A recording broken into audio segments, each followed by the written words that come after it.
All right, good morning, everyone, and welcome to our seminar. Today, we are very fortunate to have with us Dr. Jennifer Cunningham Erves. She earned her PhD in health education and health promotion from the University of Alabama at Birmingham in 2013. She then joined the faculty at Meharry Medical College, where she's now an associate professor. She also holds a position as adjunct assistant professor of medicine and geriatric medicine at Vanderbilt University Medical Center. Her background is in behavioral science, and she has expertise in HPV-related cancers, COVID-19, clinical trials, vaccine hesitancy, and also the development of interventions. Given her expertise in community engagement, she also co-leads the Cancer Outreach Corps of the Meharry-Vanderbilt Tennessee State University Cancer Partnership, and also the dissemination aim of the Meharry Community Engagement Corps. She also works closely with collaborators at all levels within to address cancer disparities within the population. And today we're really excited to have her talk to us about the work she's done to develop and evaluate a culturally appropriate cancer education program for African Americans and Latinos. So with that, I'll turn it over to Dr. Cunningham Erves.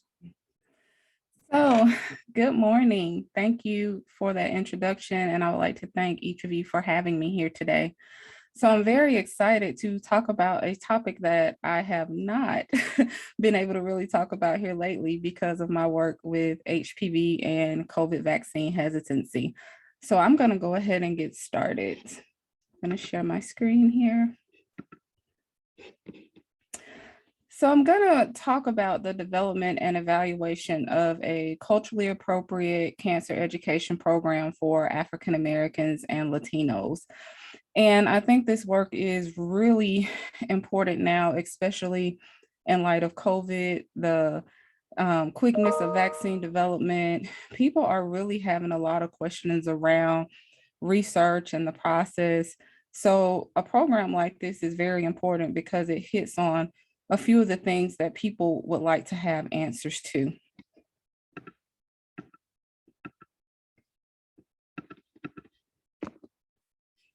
There we go. Oh no, it's moving so fast. I apologize.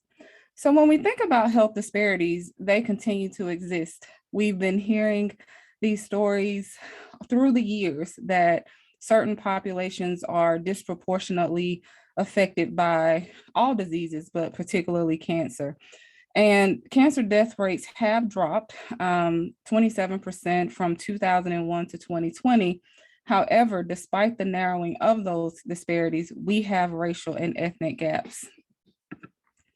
So the American Association for Cancer Research came out with a progress report in 2020, and we can very much see how the disparities are narrowing when it comes to incidence and death rates. So when we look at African Americans compared to whites, we see that multiple myeloma is the top cancer when it comes to the disparity in incidence. And when we look at death rates, we see that prostate cancer is the top cancer when it comes to disparities. When we look at cancer rates for Hispanics compared to whites, we see that liver and intrahepatic bile duct cancer is the top cancer. And then when we look at death rates, we see that stomach cancer is the top cancer. Another figure that the American Association for Cancer Research has created is to really show what the why behind those disparities. So as we look at this screen, we see environmental factors, social factors, cultural factors, behavior factors, genetics, clinical factors, psychological factors. All of these things are playing a role. And we know that the inequities or the in social determinants health is also playing a major role in the why we have these different factors playing a role.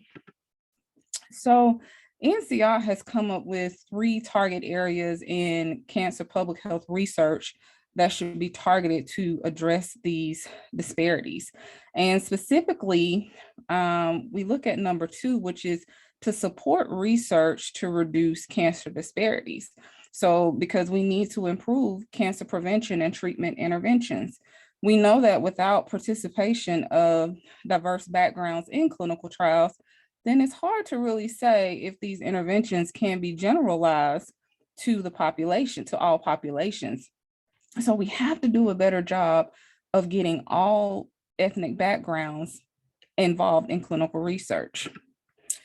So if we look at current studies, is really showing the same thing that we've been seeing through the years, is that there is a disparity when it comes to reporting and representations when it comes to clinical trials. And this study, some of this is with FDA research, the top one, and then other ones are reporting related to NIH clinical trials. So we still have a lot of work to do when it comes to addressing clinical trials participation. So we know that multi-level barriers exist, and we know to get the most change, we definitely have to start with the system. We also know scientists and providers can play a key role in increasing participation, whether it's explicit and implicit bias trainings, it could be provider communication, and then families, especially for these communities, African Americans and Latino communities. We know that family plays a major role when it comes to decision-making around healthcare. However, at the end of the day, the easiest target, but also the person that makes the decision needs to really be educated around clinical trials so that they can make an informed decision. So even after you address those barriers, the person is really looking to see, is this the best option for them? So what we're seeing in a lot of studies is that lack of awareness and knowledge is playing a major role, even outside of these barriers. And attitudes, mistrust, perceived harm, privacy concerns, fear of the process, fear of deportation. These attitudes are playing a role in decision-making, but some of that also is due to the inequities or structural racism that we're experiencing across these levels that influence the individual's participation. And then last, there's a need for culturally targeted education, because we know there are cultural factors that are really being influential when it comes to decision making. So let's talk a little bit about culture. So we know that culture plays a major role in shaping attitudes and decision to participate. And it's the way of a life of a group of people, and it's influenced by shared concepts and patterns of a learned behavior that's passed down to each generation. So when we think about targeted health communication, we're actually trying to maximize the fit of the information to the characteristics of a subgroup. And we have seen in past studies that this has really been effective in improving cancer preventive behaviors, such as cancer screening. But first, we have to understand culture. So when we think about the African American community, for example, we see that religiosity, collectivism, which centers around family, racial pride, how they see their culture, present time orientation. What's the benefit of participating in the trial now? Future time orientation. What are the end results long term of my participation? And very, very similar, the Latino community has cultural factors that influence their decision. Now, one thing that's very similar across both of these is the role of family and how they both value family and the decision-making process. So all of us, off of that alone, it tells us that when it comes to this decision-making process, we know family is very much involved when it comes to clinical trial participation. So Matthew Kruger, who is very much known for his work in developing culturally appropriate interventions, has identified 5 strategies to actually culturally target to groups or populations. So first he came up with peripheral strategies, which is using visuals that really speak to the target audience. How does it relate? Sociocultural.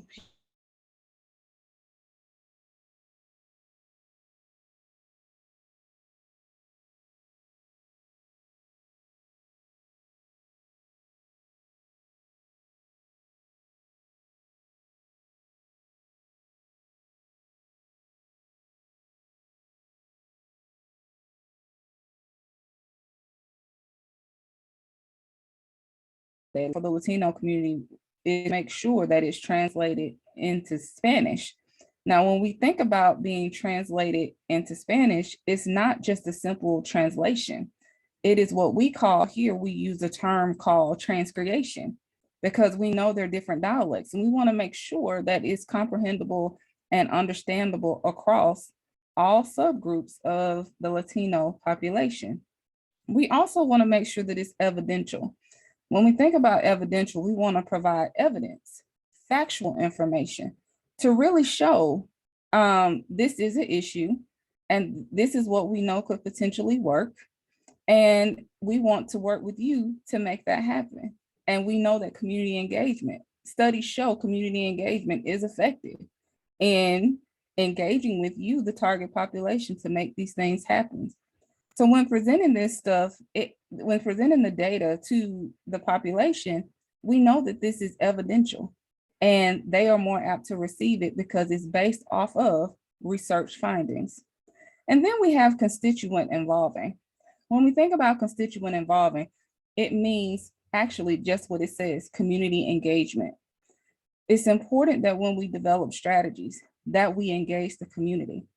Dr. Consuelo Wilkins actually came up with an interesting framework around stakeholder engagement.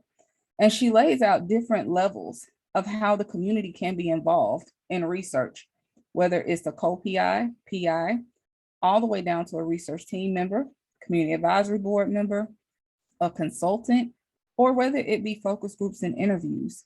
It's so important to have the community involved so that whatever strategy that is developed, it can be most appropriate when it comes to addressing a behavior, which in this case is cancer clinical trials. So the overall objective of this work was to investigate the effect of a culturally appropriate educational program on knowledge, trust in medical researchers, and intent for clinical trial participation among African Americans and Latinos in Middle Tennessee. So essentially, we wanted to know what would be the impact of this program on knowledge, trust in medical researchers, and intent for clinical trial participation. And in hopes that this will serve as the foundation for future work to actually see if it has an impact on clinical trial participation.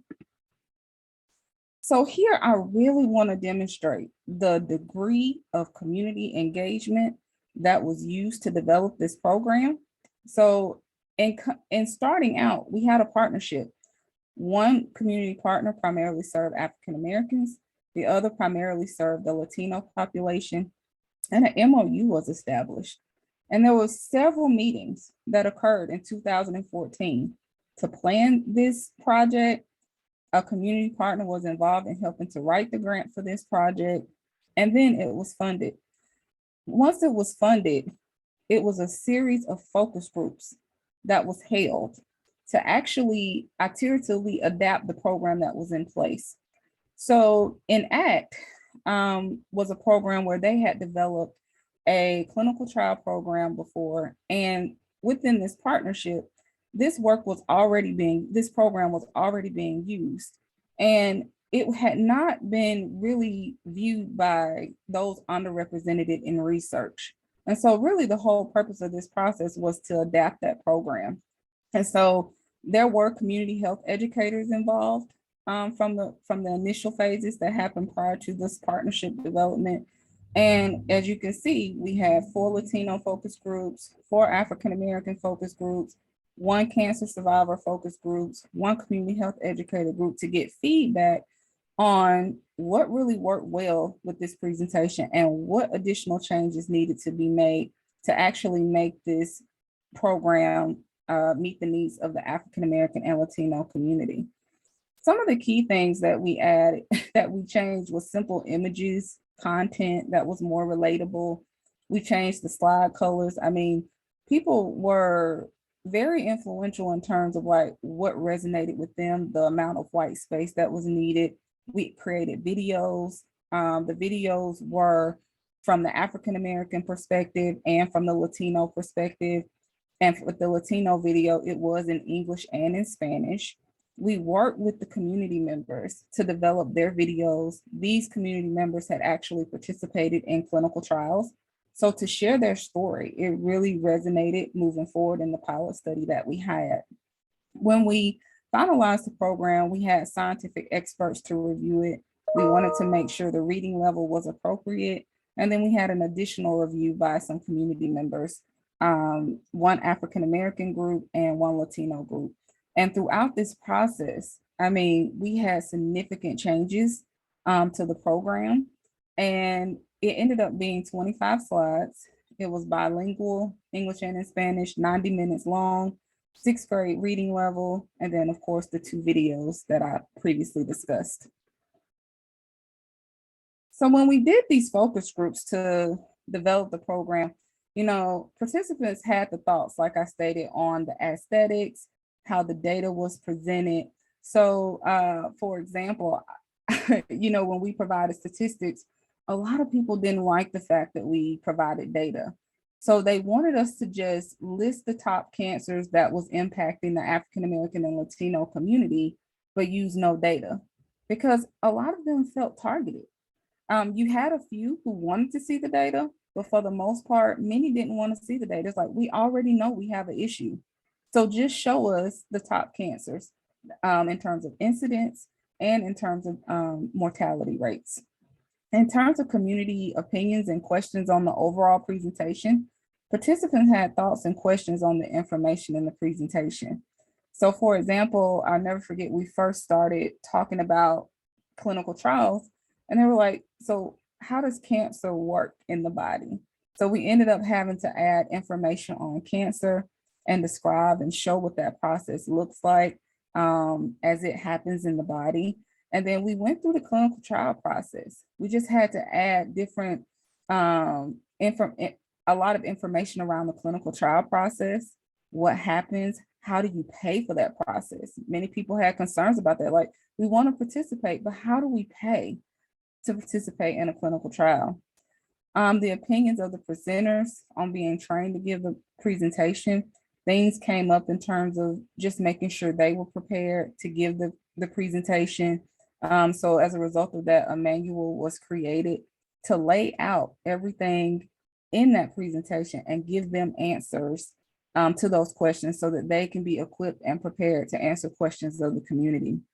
Cultural specific issues came up with the Hispanic and African-American community. The Latino population, of course, had concerns that, you know, how can we access these trials? A lot of places do not have information in Spanish. So how can we talk? Fear of deportation, or I may not have insurance. How will that work? Similar issues were among African Americans, except there was more of a trust issue in terms of past history and research, the Tuskegee study. These things came up quite often in the focus groups. And similarly, those barriers came up to clinical trial participation. So specifically, when we met with the community advisory board, they did give us really good feedback to further adapt this tool. Some thought it was slightly long, but for the most part, we found that people who had questions and concerns really valued the length of the presentation to get their questions answered. So here's an example of some content that we provided. We tried to make information that very simple, to the point, so that people could understand. So this is an example of a figure right here that we adapted out of the literature, and we tried to change it to lingo that people really resonated with and could understand. And figure 2 is when I had spoke of, you know, they didn't want to know the statistics. So this is an example of how people just wanted to know, okay, among African-American men, these are the top 3 cancers. Similarly for Caucasian men, similarly for Hispanic men. So this just kind of shows, you know, the importance of tailoring and targeting, because you get an idea of what works for people that wouldn't sway or be misunderstood by the population. So through that work, we ended up conducting 13 90-minute educational forums led by trained community educators for this pilot study. But overall, we have conducted over 27 educational forums out, even with this pilot study. So we've been very active just in general, trying to educate our communities around cancer clinical trials and why they are important. And so we targeted adults 18 and over, African Americans or Latinos. And so essentially they took a pre-post survey for a 90-minute educational program. And so very quickly, I just want to summarize what we found is that overall, we increased trust in medical researchers, knowledge when it came to knowledge in clinical trials. However, we see that when we did it by race, as you can see for Latinos, it was no longer significant in trust in medical researchers. Particularly when it comes to willingness to participate, it was significant. However, for Latinos, it was marginally significant. Based off of the interviews and the focus groups that we had prior to, 99.9% sure that some of these things had to do with the barriers identified, whether it's fear of deportation or feeling like they don't have lack of access, whether it's because of a language barrier or lack of insurance. However, our team would like to continue to further explore this as we prepare for a R01 submission. Similarly, for trust in medical researchers, we think that we definitely need to explore this more to see what needs to be done to increase trust in medical research, because with this program, I mean, it laid out what cancer is, how it works in the body.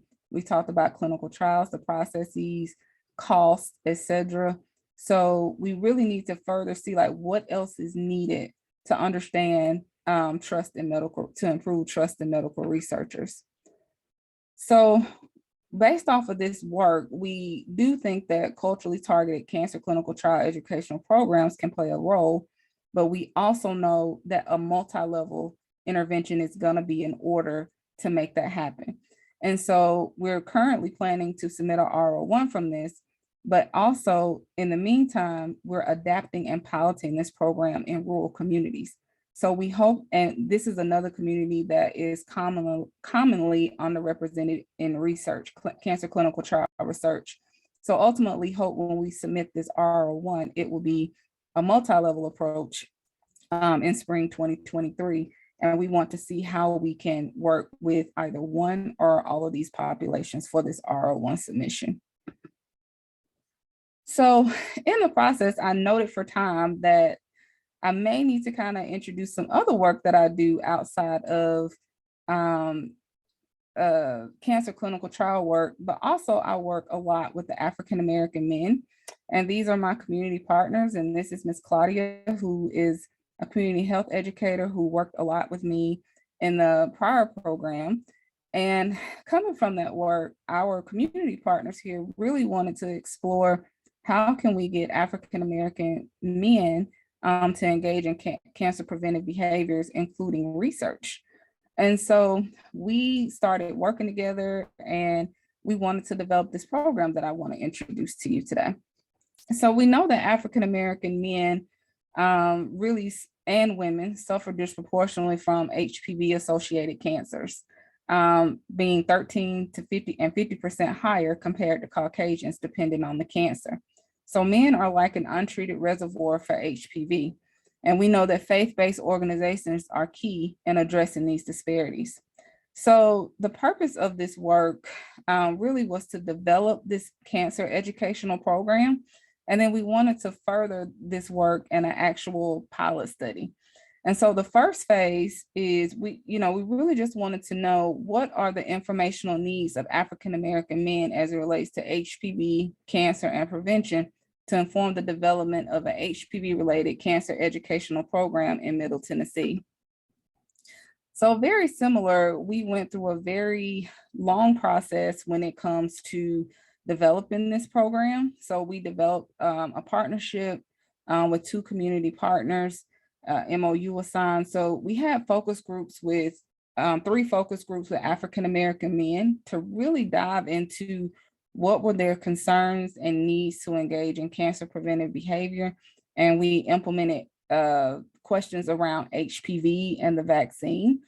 We also had surveys. So after we finished, we wanted to do some surveys with these men to kind of follow up. It was like, so Now we know your concerns. How can we address them? What meets the needs of the African American men? So we developed this program, and in the process of developing it, the men were very engaged in this process. And what I mean by that is that they told us what they wanted, how they wanted to do this, and ultimately they went out and recruited for the day of the event. And so we had a community review and evaluation first to kind of test it in a small setting. We had 48 to come, in which 24 men completed it.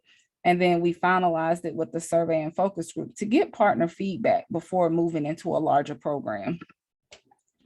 And so really these focus group findings really showed us that, men were really had a concern around cancer.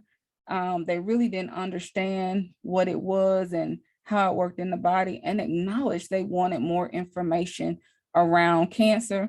HPV was really mistaken for HIV, a lot of the times, or HBV.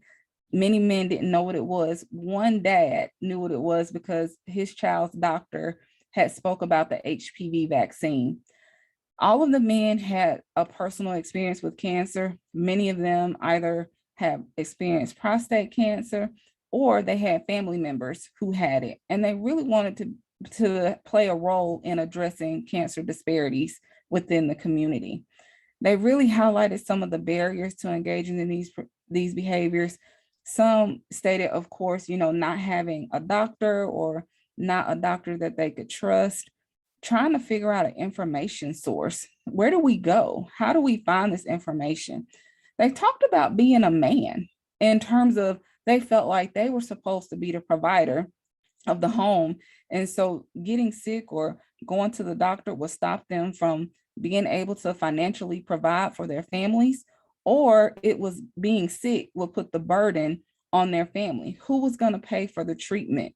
Who was going to put the food on the table because time was lost from work because they were sick? So these things really came up in these focus group settings. They also highlighted multi-model strategies are needed. And a lot of them talked about the church should be a place to actually promote cancer prevention behaviors. But then a few men pointed out, especially the focus group of pastors said, well, we're just one entity. We need whether it's a health education center in our communities, we need somewhere that people can come and get education around cancer, along with preventive behaviors that are in place, and help devise our community on how to get that health care that they need when it comes to cancer. People also talked about their actual versus preferred sources of information. Many people said they would love to talk to more men around this topic, especially men who had gone through, whether it was a diagnosis on how they access care. But however, many of them stated, well, I saw a commercial on TV related to HPV and the vaccine, but that doesn't really help me. Or I went to this web page, but I didn't know if it was a reputable source. So when it comes to the actual versus preferred source of information, they acknowledged that they needed to come together to help each other to actually make these decisions. However, they acknowledged how men are very private and they don't like to show signs of weakness. And so they acknowledged that this was a barrier when it comes to getting the source of information that they needed related to cancer. So after we had these focus groups, we decided that, okay, so we know what men need, but how do we get this information? How do we get men to start wanting to talk and open up about these behaviors? So then we decided to do a brief survey just to get some ideas from the community on what they wanted to know and who they wanted to hear from. And so really what it came down to, they wanted a half-day summit where speakers would come together, talk about different cancer topics, and then have a follow-up Q&A where they could sit, talk, ask their questions, and get them answered by experts in the field. And little stuff. And I know it seems, funny about, well, why did they ask timing of the event or how long it should be or the distance willing to travel? Well, what we quickly learned is that Saturday mornings for a lot of men are their times to catch up from during the week. And it was like, so how are we gonna get them to come out to an event like this? So we had to plan around some of the things that they told us from this survey. And so we ended up having our first summit.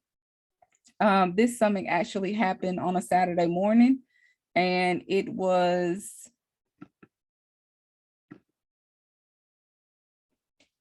a 2.5-hour program, and we had 6 short talks that discussed topics related to HPV and or cancer. So the topics that we ended up choosing, they wanted to know about prostate cancer. They wanted to know about colon cancer. Men wanted to, we had to put HPV in there because that was one of the things when you're working with a partner.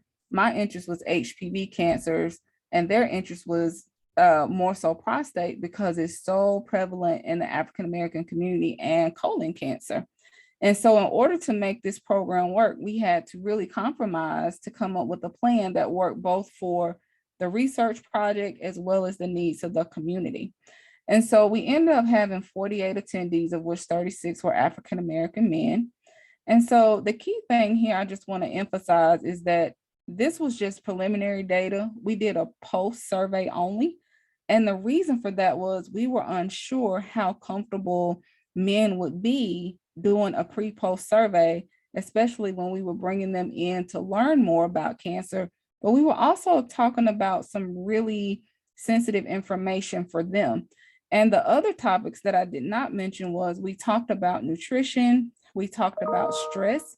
A lot of men stated that in engaging and dealing with cancer diagnosis or fear of a diagnosis really took a toll on their mental health, to the point that either they didn't want to deal with it, or when it happened, they didn't know how to deal with it. So we actually had a speaker come in to address those concerns as well. And so essentially what we found is that for most areas, we had an increase in knowledge over time, well, post-intervention, perceived increase. And so that meant a lot to us in terms of, okay, so how can we plan moving forward? So I want to talk about what did we do in terms of culturally targeting to this group. So when we look from the focus group data and the surveys, we've used those 4 strategies identified by Kruger to actually target to the needs of the African-American men. So one of the things that came up is many men talked about, well, where are the African-American doctors and the researchers that can educate us around cancer and preventive behaviors? And so their suggestion was, well, you need to find the researchers and tell them to come to the community to speak on their knowledge of cancer. And then the man was like, so when we go to doctors, there are no brochures that look like us. So where can we get brochures that specifically target African-American men?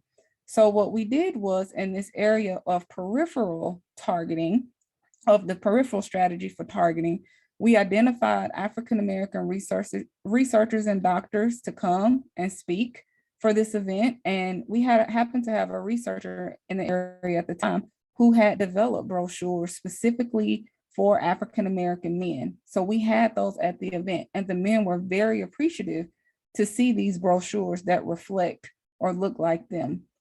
When we think about the evidential piece, many lack knowledge on the rates of HPV and cancers and how they affected African-American men and the overall African-American community. And so when we had this talk, we actually had an HPV expert come in specifically to talk about HPV and the cancer rates and the severity of this issue. And specifically, he used statistics on HPV and cancer, and the men were really didn't know the prevalence of HPV and the cancers that it caused. And then people really highlighted, we need to start from ground zero when it came to HPV, because people didn't know what it was. It was really mistaken for other STDs that are prevalent here in the US. When we think about linguistics, they wanted materials and doctors needed to be easily understood. So prior to this event, we asked our doctors and researchers to send in their information We wanted to review it to make sure it was comprehensible and make sure it kind of represented what the researchers wanted, or I'm sorry, what the African American men wanted based off the focus groups and the surveys. Also, they talked about the information needed to be spoken in a man's language. So we invited men to speak and we told them, this is what men want to hear. And I said, well, as a female, I have a idea of what man's language is based off focus groups, but I said, I'm pretty sure you all understand what they mean by that. So they already knew, and they came prepared to discuss in a way that reflected the needs of the community. And then the last thing, in terms of socio-cultural targeting, many talked about the lack of health education institutions in the community, and the African American man culture does not talk about health issues. So we use the churches to create centers to provide education on health issues and link to care. So the program that was carried out in the church, and the men were very much involved. And to this day, this church and this program has extended to other churches, and they're serving as health education resources. And also we had to identify strategies to help men discuss health issues. So we incorporated this Q&A answer session, and we allowed the men to really be vocal about their needs when it came to cancer. And the researchers and providers were very much forthcoming and helpful in providing answers to their concerns. So back here in September, we are currently getting this data analyzed and hope to see the impact of this. So we extended this work to 6 other churches in Nashville area, and because we wanted to expand and strengthen the existing program and our partnership.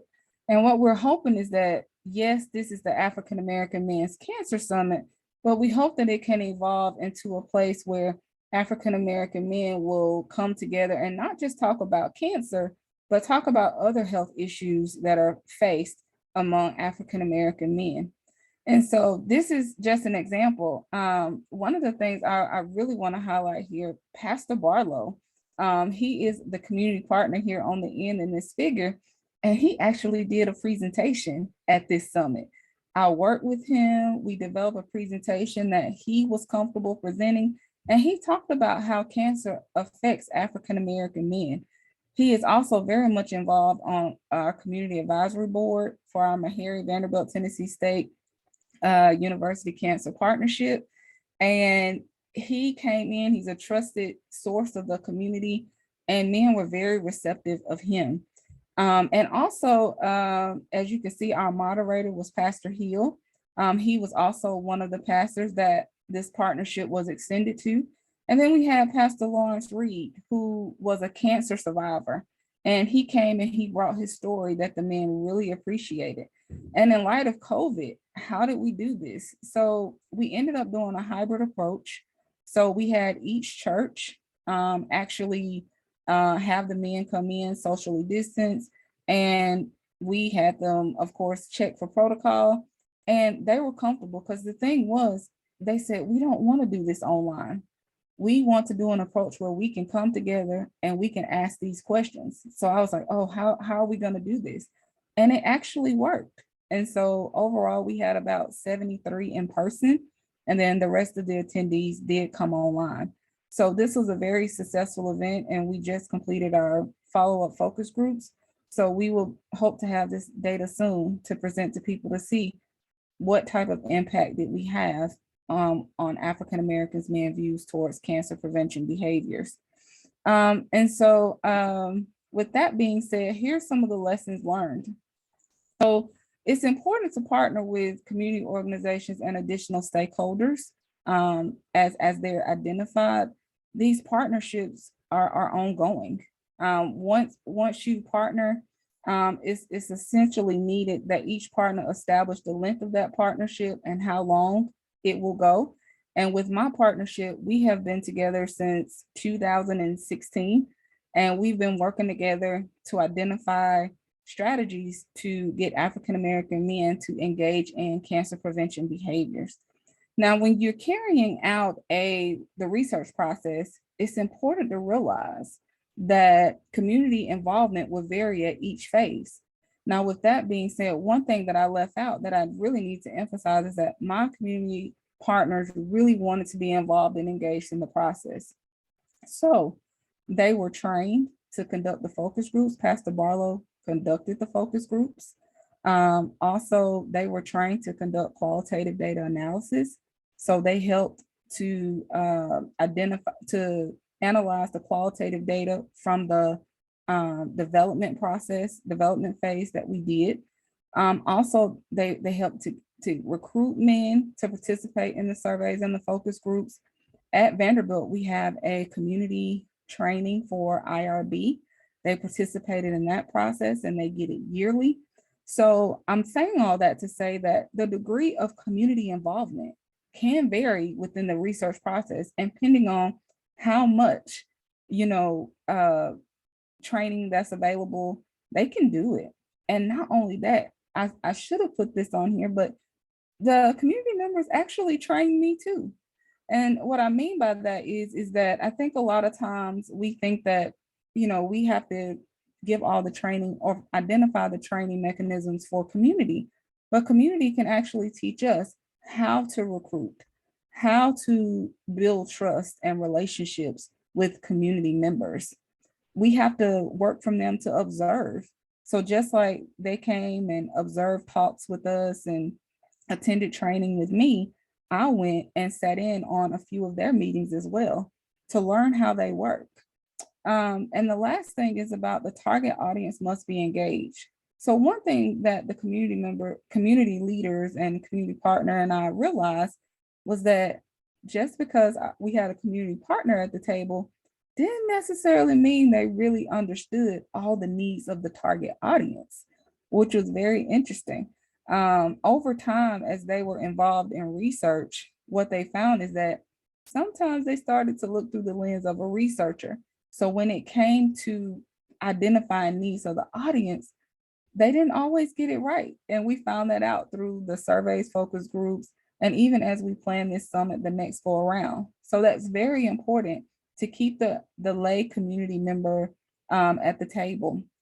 And always recognize that everyone is an expert, regardless. Everyone has something to bring to the table.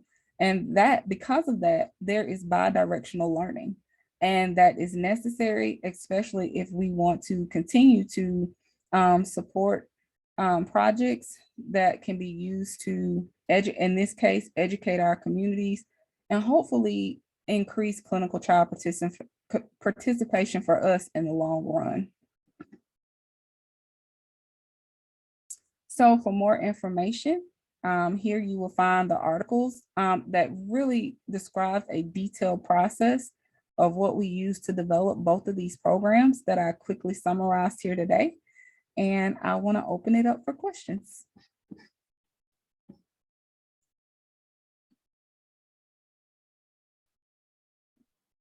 Great. Thank you so much for that wonderful talk. That was really, really insightful and really shows some great examples of community engagement at its best.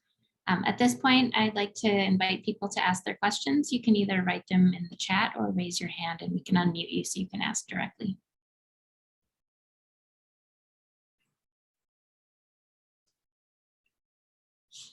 And I can just start while we're waiting for questions to come in. Related to clinical trial participation, did you find other barriers as well beyond just the, knowledge barriers, more like transportation and access to healthcare and those kinds of things as well? So yes, so one thing that came up common was like, well, where do we find clinical trials? Right. We don't even know where to start. Right. Our doctors aren't mentioning this. And then when we bring it up, it's not a great patient provider encounter. So it's like, okay, so that led us to say that we know that we need a multi-level intervention moving forward. Mm-hmm. Systemic barriers, of course, clinical trials, healthcare access came up in terms of health insurance. That was common more so among the Latino group, but it did come up within the African American group. So I do know that Vanderbilt, where they do a lot of clinical trials, there has been a lot of talk on how can we address those systemic barriers that are in place. And so that's what we're thinking about as we prepare for this R01 submission. How can we work to address some of these barriers that are in place? And it hasn't been an easy discussion because it's like, unless we start working with some of these grant funders and healthcare organizations to figure out what strategies can we put in place, it's not going to be an easy fix in terms of for this R01. So we're starting to have conversations now, and we hope that we can come up with solutions as we talk with partners across all levels to make this project a success. Okay, great. Yeah, we have a question from Dr. Yee. Do you think the COVID-19 pandemic helped or hurt progress in this area? And did attitudes change regarding evidence-based therapy? So COVID-19, in my personal opinion and what I've been seeing across the board, is actually hurt because it's caused a lot of questions. I think it was how it was rolled out. We didn't do a great job of communicating how the clinical trial process changed when we're used to 6 to 7 years, maybe 10 for a research study. And now we were able to come up with a vaccine quote in a year. And because of that, it has created more mistrust. And even in my work with HPV vaccine hesitancy, we're seeing that parents are now, well, I don't know if I want to get these, the vaccines now, because if that happened with COVID, well, what happened with HPV? So we're seeing questions come about. And I will say, as we do community talks, we get a lot of questions about that as well. So we're having to explain the research process and what was happening before COVID came about that it allowed this vaccine to come out at a quicker pace. Okay. So definitely, I think moving forward, we will have to start incorporating some education around COVID and link it with clinical trials so that people can start to feel comfortable again, just getting vaccines in general, and then ultimately clinical trial participation, such as cancer clinical trials. Okay. Yeah, we have another question from David Haynes. Says, thanks for the talk. You mentioned that community members did not want to know about health statistics. Did you find that they need help in both health and data literacy? Yes. And so one of the things we did to help with that, so when the speakers actually spoke, we had the community members as well as community partners to review the slides to see if it was making sense and how the data was being relayed. Mm-hmm. And in some instances, we did make suggestions on how to better relay the data to the target audience. Luckily, we also had researchers that had experience working with the community and providing presentations. So they did a great job of breaking down data and explaining to the community why numbers were the way they were. So that was a plus to have providers and researchers in that area.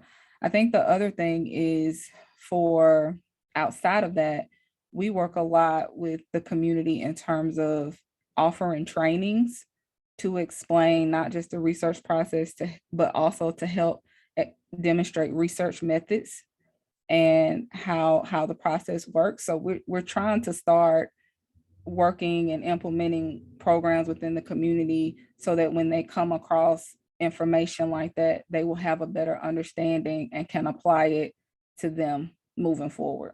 Okay. And is that work you've done through your cancer center? So, or is it broader and health in general, not just cancer focused? So I work with cancer, but I also do community engagement broadly. So primarily this work with the African American men, we did partner with Vanderbilt Ingram Cancer Center to do this work. And I also partner with them to actually do the cancer clinical trial project. So now we just adapted this program for rural communities, and we're getting ready for focus groups to actually see how different would this program look for rural communities moving forward, because we know they have disproportionately underrepresentation And we know that the barriers for clinical trial recruitment are slightly different when it comes to African Americans and Latinos. Okay, great. And have you done a similar kind of education program with your researchers to help them better prepare to communicate with the community? So I have not personally done it, but I do know Vanderbilt has programs in place to do that. In terms of at Meharry, I do lead the dissemination aim for that core. And what we're doing is assisting researchers, including basic scientists, to give their results back to the community. So we've offered a dissemination training, and now we have community newsletter. We do newspaper ads into the community.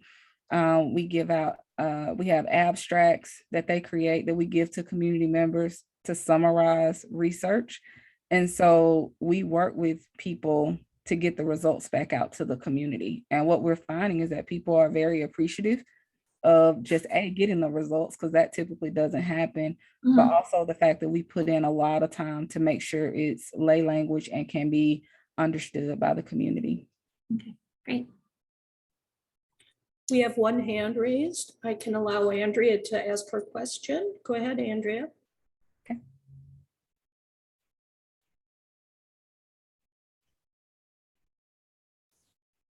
She is muted.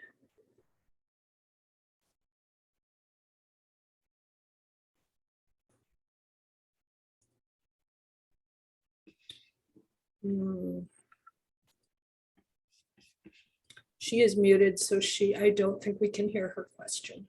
Okay. Do we have any other questions? I think that is what we have today. Okay, well, great. Well, thank you very much for a wonderful seminar. Okay, thank you. Thank you so much.